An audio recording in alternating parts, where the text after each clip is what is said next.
Assalamualaikum students, my name is Mohammad Ibrahim. Welcome to Mishal Education. Today our topic is thermal expansion. This topic is included in second year physics and also included in metric physics.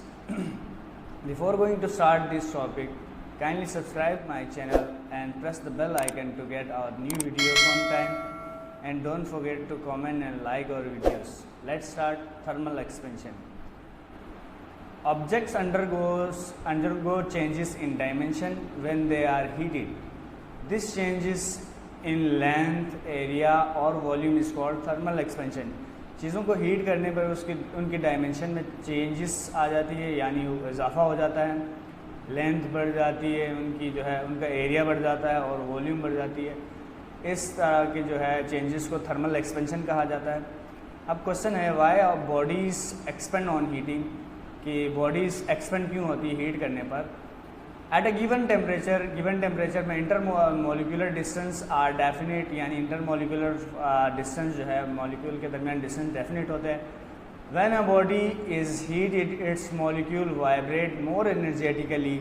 जब इनको heat किया जाता है तो उन molecules ज़्यादा energetically vibrate करने लगती है against the action of inter molecular forces, inter molecular के फोर्सेस के ख़िलाफ़. The displacement of the molecule increase, यानी मॉलिक्यूल्स के दरमियान इस तरह डिस्टेंस बढ़ जाती है, फासला बढ़ जाते हैं. Since the average distance between the molecules increase, इस तरह जो है मॉलिक्यूल्स के दरमियान जो एवरेज डिस्टेंस जो है वो बढ़ जाती है. The dimension of the body increase, यानी उनके जो है लैटिट्यूड और लॉन्गिट्यूड बढ़ जाती है. कंसिक्वेंटली बॉडी एक्सपेंड, इसी तरह बॉडी जो है एक्सपेंड हो जाती है. Now types of thermal expansion. There are 3 types of thermal expansion, that is linear expansion, superficial expansion, volumetric expansion. Here we are going to study only linear expansion and volumetric expansion. First of all, we are going to discuss linear expansion. Expansion in length of solid bodies on heating is called linear expansion. यानी solid bodies की जो length में इजाफा हो जाता है उसको जो है हीट करने पर लेंथ में जो इजाफा होता है उसको लीनियर एक्सपेंशन कहा जाता है. Factor on which linear expansion depends, यानी वो कौन से फैक्टर्स हैं जिनके ऊपर लीनियर एक्सपेंशन डिपेंड करता है, या बढ़ता है या कम होता है, ये किस चीज़ के ऊपर डिपेंड करता है. Consider a metallic bar of length L1. फर्ज करें एक मेटालिक बार है जिसकी लेंथ L1 है, जैसे कि डायग्राम में गिवन है.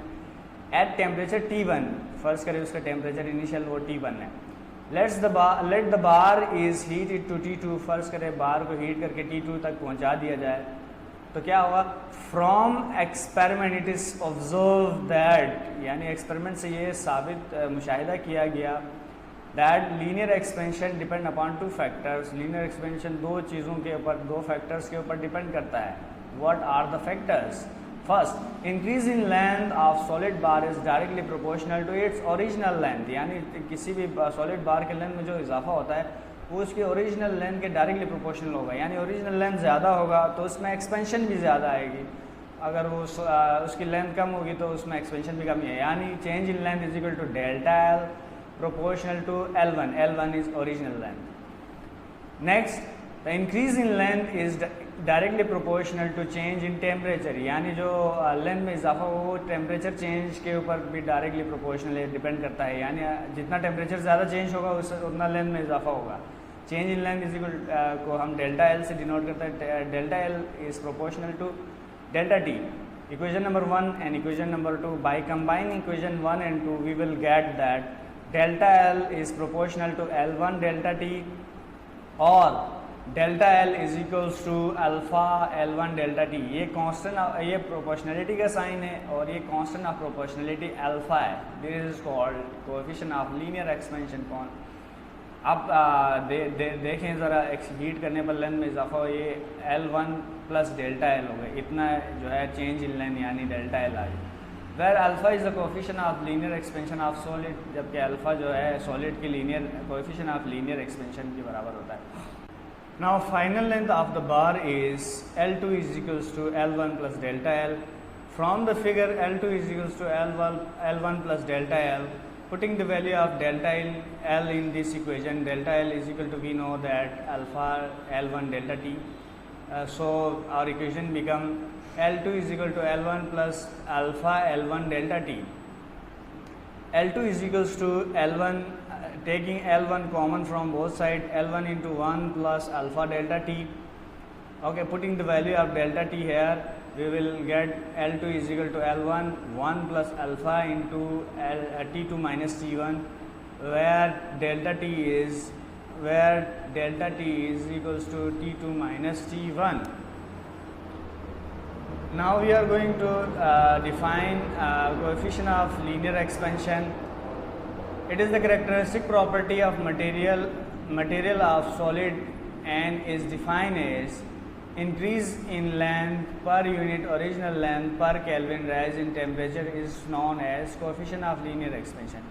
It is denoted by alpha and its value of alpha is constant for given material but different for different material. कहा जाता है कि अल्फ़ा की वैल्यू जो है किसी एक मटेरियल के लिए फ़िक्स होती है, यानी जो है अलमुनियम है तो फिक्स, कॉपर है तो फिक्स, लेकिन अलमुनियम और कॉपर का आपस में जो है अल्फ़ा के जो है वैल्यू डिफरेंट होती है.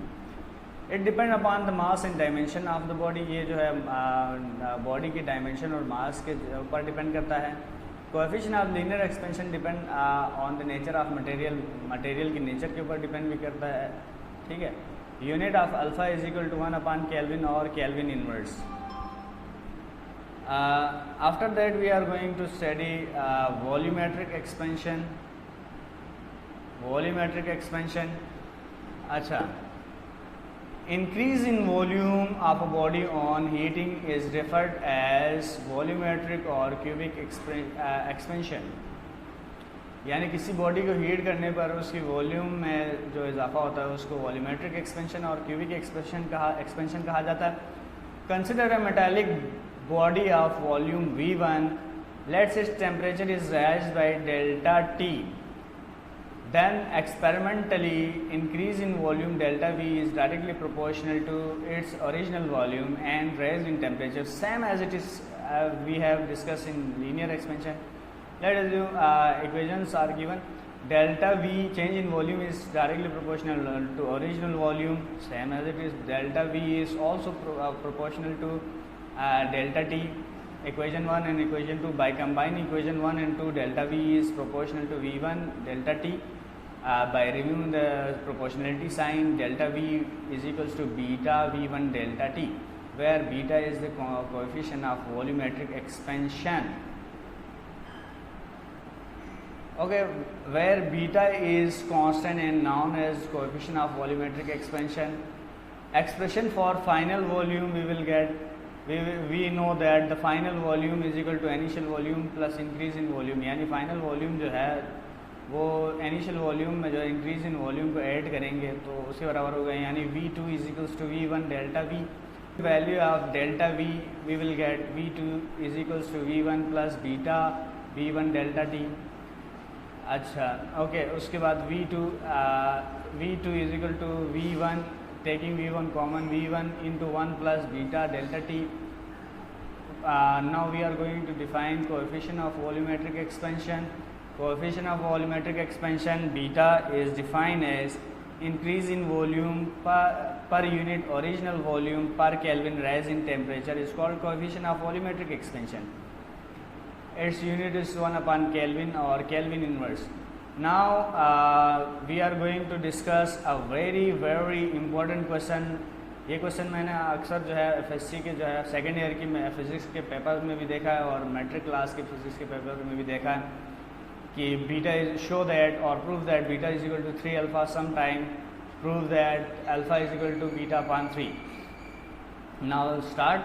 Consider a metallic cube of each side of length L. First करें हमारे पास एक मेटालिक क्यूब है जिसका हर साइड बराबर है, यानी L के बराबर है. तो वॉल्यूम हमें पता है V is equal to length multiplied by breadth multiplied by height के बराबर होता है. तो ये तीनों L है, तो हमें जो है volume is equal to L cube. Before heating at T1, heat करने से पहले इसके टेम्परेचर T1 है. आफ्टर हीटिंग T2 इसकी वॉल्यूम लेंथ में इजाफा होगा, यानी वॉल्यूम में इजाफा होगा. एक साइड के लेंथ की बात करें तो पहले original length plus delta L के बराबर है. Volume of cube at T1 is equals to V1 is equal to L cube. फ़र्ज़ करें टेम्परेचर देने से पहले उसको वॉल्यूम जो है V1 हम कंसिडर करेंगे, कहेंगे तो वो L क्यूब के बराबर होता है। L क्यूब कैसे? V is equals to length multiply by breadth multiply by height. जबकि ब्रेथ, लेंथ और हाइट तीनों L है तो L क्यूब आ गया। If it is heated to T2, अगर इसको हीट करके T2 तक ले जाया जाए, then the length of each side will become L plus delta L। तो इसके जो है हर साइड का लेंथ जो है L प्लस डेल्टा L के बराबर हो जाएगा।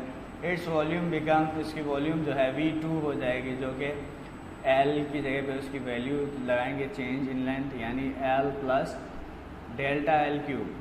ये इक्वेशन नंबर 1 है हमारा। और since we know that V2 is equal to V1 plus delta V, अब इक्वेशन नंबर 1 और 2 को कंबाइन करेंगे तो V1 plus delta V is equal to L plus delta L cube. As delta V is equal to alpha L delta T, हमें पता है delta L बराबर होता है अल्फ़ा L डेल्टा T के। और putting the value of delta L here, V1 is equal to delta V is equals to L plus alpha delta L delta T। आप इन दोनों में से L को कॉमन लेंगे और क्यूब्स लगा के बाहर निकालेंगे तो V1 plus delta V is equal to L cube into 1 plus alpha delta T whole cube. By using the formula A plus B whole cube is equal to A square A cube plus B cube plus 3AB square A square B and plus 3AB square, we will get what? We will get the equation V1 plus delta V, ये as it is रहा, L cube पे as it is रहा। अब इस पे ये A और इस पूरे टर्म को अल्फ़ा डेल्टा T को B कंसिडर करें तो A क्यूब यानी 1 का क्यूब 1 ही आएगा डेफिनेटली, प्लस B का क्यूब यानी B क्या है हमारे पास अल्फ़ा डेल्टा T यानी alpha cube delta T cube same as it is, plus 3 फॉर्मूले का, उसके बाद A स्क्वायर यानी 1 का स्क्वायर 1 आता है, और B as it is B यानी alpha delta T as it is. उसके बाद प्लस 3 फार्मूले का A एज इट इज़ यानी 1 है एज इट इज़, और B स्क्वायर है alpha square delta T square.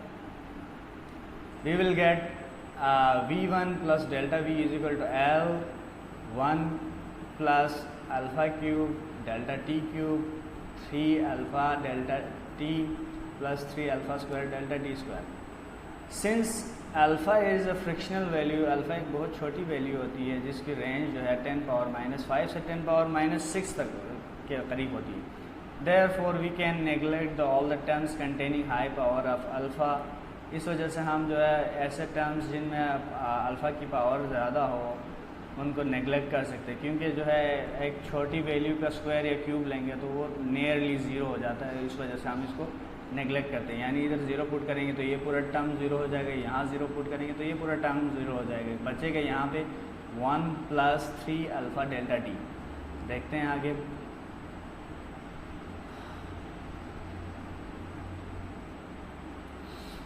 अच्छा, V1 plus delta V is equal to L cube 1 plus 3 alpha delta T, ये बच गए, बाकी दोनों टर्म नेगलेक्ट कर दिए। Putting the value of delta V की वैल्यू पुट कर दें यहाँ, तो delta V is equal to beta V1 delta T है, तो V1 plus beta V1 delta T, और यहाँ पे L क्यूब की जगह पे हम V1 लगाएंगे, जैसे कि हमें पता है L cube is equal to V1 into 1 plus 3 alpha delta T। यहाँ लिखा हुआ है delta V is equals to V1 beta delta T, और L क्यूब बराबर होता है V1 के।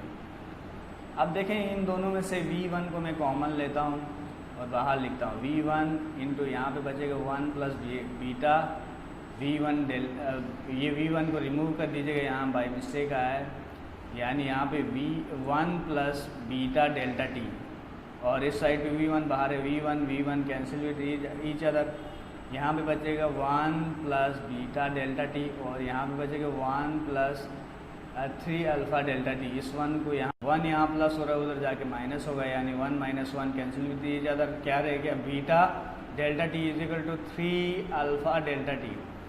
Now beta delta T is equal to 3 alpha delta T, delta T cancel with each other, what will remain beta is equal to 3 alpha, hence proved. या अगर पूछा जाए alpha is equal to beta upon 3 तो ये 3 इधर जाके divide होगा।